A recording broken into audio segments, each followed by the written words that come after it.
छत्तीसगढ़ में 3 चरणों में लोकसभा के चुनाव होंगे और राजनीतिक पार्टियों ने पूरे दमखम के साथ मैदान में जोर आजमाई शुरू कर दी है। हमारे साथ इस समय भारतीय जनता पार्टी के दिग्गज नेता और उप मुख्यमंत्री अरुण साव हैं। अरुण साव जी, बहुत बहुत स्वागत है आपका।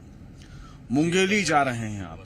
मुंगेली लगातार आपके दौरे हो रहे हैं और इसी तरीके से जो तमाम प्रदेश के बड़े नेता हैं वो लगातार दौरे कर रहे हैं। क्या आपको जमीन पर नजर आ रहा है? रुपेश जी, लगातार हम लोग लोकसभा चुनाव की तैयारी में जुटे हुए हैं और भारतीय जनता पार्टी ऐसी राजनीतिक दल है कि लगातार हम लोग अलग अलग कार्यक्रमों के माध्यम से जनता के बीच रहकर काम करते हैं, जनता के बीच जाते रहते हैं और सतत रूप से ये संपर्क हमारा चलते रहता है। अभी लोकसभा चुनाव की तैयारी में पार्टी जोर शोर से जुटी हुई है। हमारी मंडलों की बैठक हो गई। अब विधानसभा सम्मेलन, विधानसभा स्तर पर कार्यकर्ताओं का सम्मेलन का सिलसिला हमारा चल रहा है। आपको पता ही है कि हमारे सभी 11 लोकसभा सीटों में प्रत्याशियों की घोषणा हो चुकी है। हमारे प्रत्याशी भी सतत रूप से जनसंपर्क कर रहे हैं, जनता से आशीर्वाद लेने के लिए संपर्क कर रहे हैं। तो हमारी जोर शोर से तैयारी चल रही है और जहां तक जनता के रुझान का विषय है, जनता में तो एक तरफा रुझान है।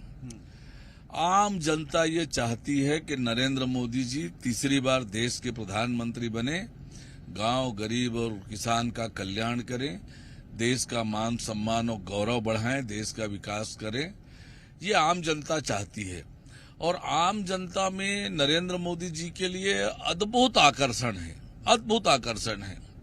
और उसके पीछे कारण केवल एक ही है कि आम लोगों के जीवन में परिवर्तन लाने का काम, देश के विकास का काम, दुनिया में भारत के मान सम्मान और गौरव को बढ़ाने का काम, देश की आंतरिक और बाह्य सुरक्षा को मजबूत करने का काम, ऐसे अद्भुत काम पिछले 10 सालों में हुए हैं और इसलिए आम जनता में नरेंद्र मोदी जी को लेकर भारी आकर्षण है।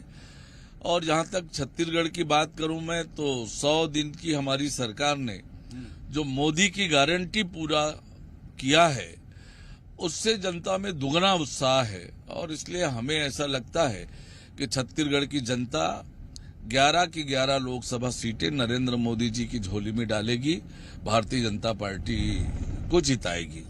अच्छा, जिस तरह से आप लोगों ने विधानसभा चुनाव में अपने तमाम दिग्गजों को उतार दिया, बस ये देखिए कि दिग्गजों को उतारने से फायदा होगा, उसी स्ट्रैटेजी के तहत कांग्रेस ने भी अपने बड़े नेताओं को इस बार मैदान में उतारा है। आपको लग रहा है कि ये एक चुनौती हो सकती है? देखिए, उनमें से ज्यादातर जो नेता 6 सीटों के प्रत्याशी कांग्रेस पार्टी ने घोषित किए हैं और जिन दिग्गज नेताओं को चुनाव के मैदान में कांग्रेस पार्टी ने उतारा है, अभी 4 महीना पहले चुनाव में जनता ने उन दिग्गज नेताओं को नकारा है, उनको हराया है और जनता के नकारे हुए, जनता के द्वारा जो पराजित लोग हैं उनको चुनाव के मैदान में उतारा है। तो ये तो फिर से जनता के द्वारा ये नकारे जाएंगे और निश्चित रूप से कांग्रेस की हार होने वाली है। एक और चीज की अगर राष्ट्रीय राजनीति की बात करें, चूंकि इलेक्शन भी राष्ट्रीय है, अरविंद केजरीवाल की गिरफ्तारी हो गई है और विपक्ष इसको लोकतंत्र पर हमला बता रहा है और विपक्ष ये भी सवाल उठा रहा है कि जब 400 सीटें भारतीय जनता पार्टी जीत रही है तो फिर ये विपक्षी नेताओं को क्यों टारगेट किया जा रहा है, क्यों अकाउंट फ्रीज किए जा रहे हैं? पहली बात तो मैं ये स्पष्ट कर दूं कि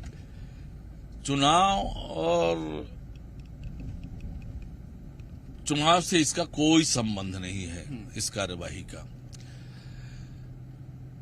शराब घोटाले पर जो ईडी की जांच है पिछले 3 सालों से लंबित है, 3 सालों से चल रही है और रुपेश जी, देश संविधान से चलता है, ये लोकतंत्र है।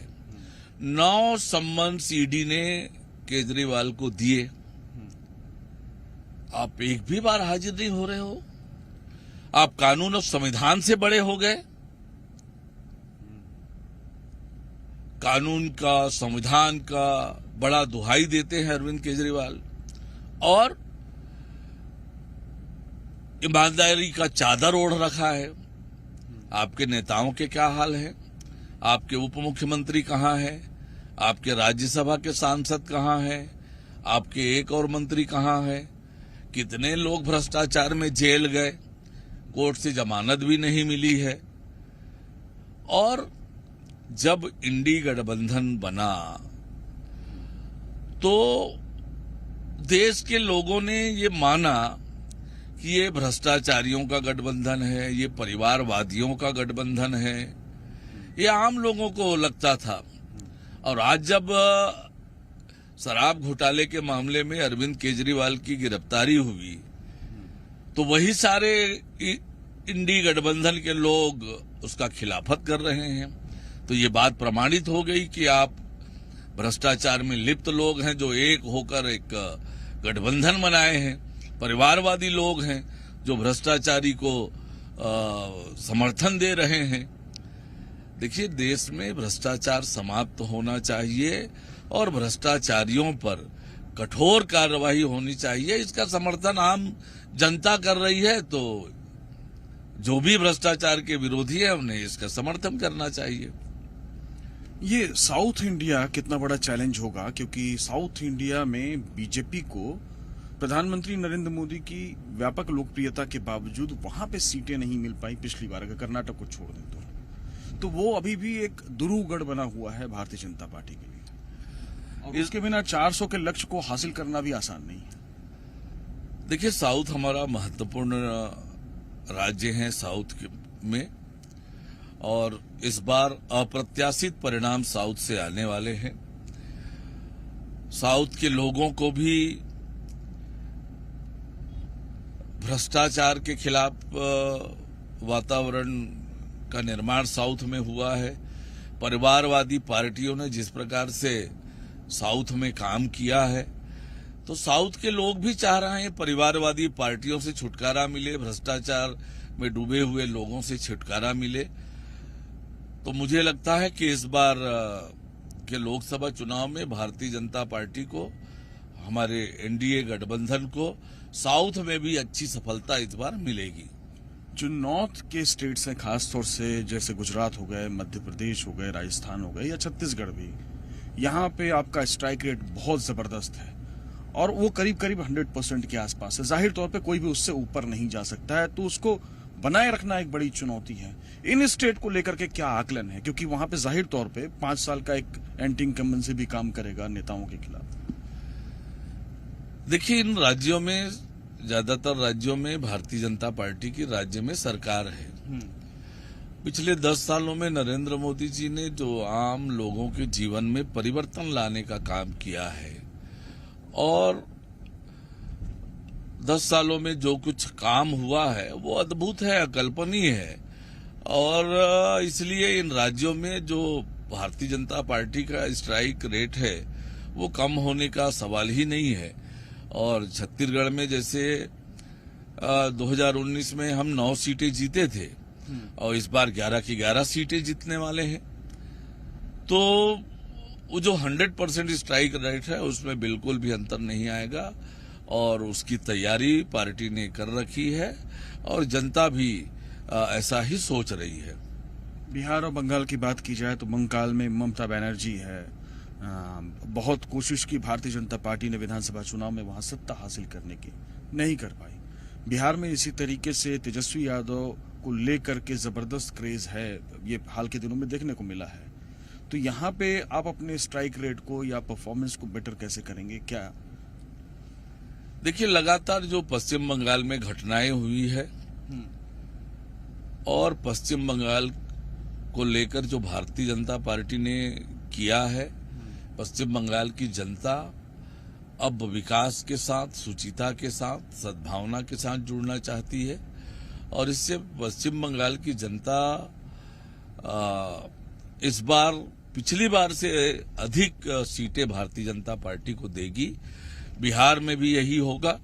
बिहार के लोगों ने देखा है नरेंद्र मोदी जी का काम, हमारी गठबंधन वाली सरकार का काम, तो बिहार में भी और पश्चिम बंगाल में भी अब भारतीय जनता पार्टी और एनडीए गठबंधन अच्छा करने वाले हैं। छत्तीसगढ़ पे एक बार फिर से लौटते हैं। छत्तीसगढ़ में कांग्रेस ने 6 कैंडिडेट डिक्लेयर किए हैं। इसमें पूर्व मुख्यमंत्री भूपेश बघेल का नाम भी है। इसके अलावा आपकी पार्टी में सरगुजा से ऐसे उम्मीदवार को टिकट मिली है जो तुरंत भाजपा में आए थे। तो अगर इन दोनों सीटों की बात की जाए तो आपको नहीं लगता है कि इन दोनों सीटों पर बीजेपी के लिए एक चैलेंज होगा? देखिए, आज राजनांदगांव में भूपेश बघेल का चौतरफा विरोध हो रहा है और पिछले 5 सालों में भूपेश बघेल ने जो छत्तीसगढ़ की जनता के साथ अन्याय अत्याचार किया, छत्तीसगढ़ को भूपेश बघेल जी ने दोनों हाथों से लूटा, ये सबके जेहन में है। राजनांदगांव के साथ उन्होंने अन्याय किया है, अनेक कार्यालय, अनेक योजनाएं उन्होंने छीनी है राजनांदगांव से, और राजनांदगांव में उनका विरोध भी हो रहा है चौतरफा। इसलिए राजनांदगांव में भूपेश बघेल जी भारतीय जनता पार्टी के लिए कोई चुनौती नहीं है। भारतीय जनता पार्टी राजनांदगांव का चुनाव बहुत आसानी से जीतने वाली है। जहां तक सरगुजा लोकसभा सीट की बात है तो चिंतामणि महाराज पहले भी भारतीय जनता पार्टी में रहे हैं और वर्षों तक उन्होंने भारतीय जनता पार्टी में काम किया है। उनकी घर वापसी हुई है और बड़े जनाधार वाले नेता हैं और इसलिए सरगुजा में भी, और अभी सरगुजा की सभी विधानसभा सीटें भारतीय जनता पार्टी ने अभी विधानसभा चुनाव में जीती है, तो सरगुजा में भी भारतीय जनता पार्टी आसानी से जीतेगी, बहुत भारी बहुमत से जीतेगी। और जैसे मैंने कहा कि छत्तीसगढ़ की 11 सीटें छत्तीसगढ़ की जनता नरेंद्र मोदी जी की झोली में डालेगी, भारतीय जनता पार्टी को जिताएगी। एक चर्चा ये हो रही है कि छत्तीसगढ़ में जो इलेक्शंस हो रहे हैं उन इलेक्शंस में कांग्रेस कैंडिडेट के चेहरे पर लड़ रही है, आपकी पार्टी प्रधानमंत्री नरेंद्र मोदी के चेहरे पर लड़ रही है। जाहिर तौर पे आपकी सरकार का कामकाज भी उसमें शामिल है। स्थानीय स्तर पर अगर देखा जाए तो स्थानीय स्तर पर आपको लगता है कि एक सेक्शन है समाज का जो कैंडिडेट भी देखता है, तो उस सेक्शन में कांग्रेस को बढ़त है?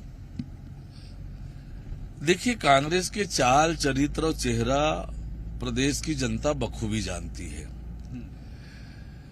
जहां कांग्रेस होगी वहां भ्रष्टाचार होगा, जहां कांग्रेस होगी वहां विकास ठप होगा।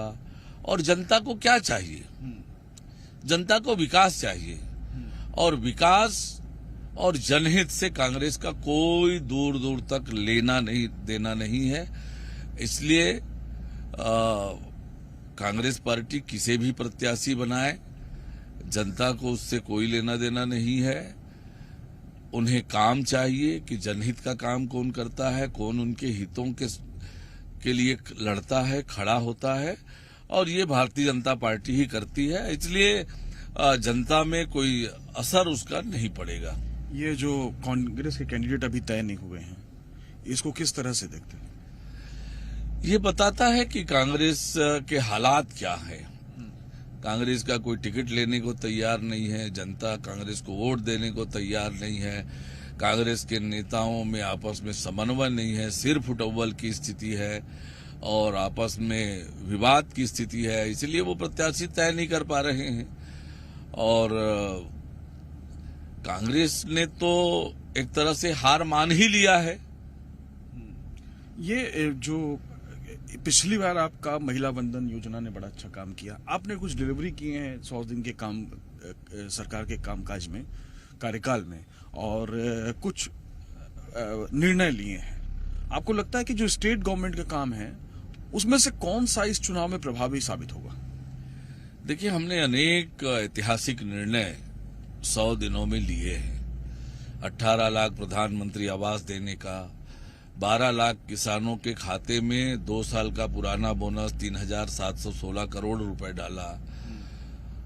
फिर 31 क्विंटल धान खरीदा, 3100 रुपए के भाव से 21 क्विंटल प्रति एकड़ धान खरीदा। उसकी पूरी राशि 13,320 करोड़ रुपए किसानों के खाते में एक मुश्त डाल दिया। महतारी वंदन योजना में 70 लाख बहनों के खाते में लगभग 700 करोड़ रुपए डाला और तेंदुपत्ता संग्राहकों के लिए जो वादा किया था वो भी पूरा किया। तो ये सारी योजनाएं हैं। इसके कारण छत्तीसगढ़ में, जैसे मैंने आपको पहले ही कहा, कि दुगना उत्साह है मोदी जी के लिए, क्योंकि ये मोदी की गारंटी थी और वो हमने पूरी की।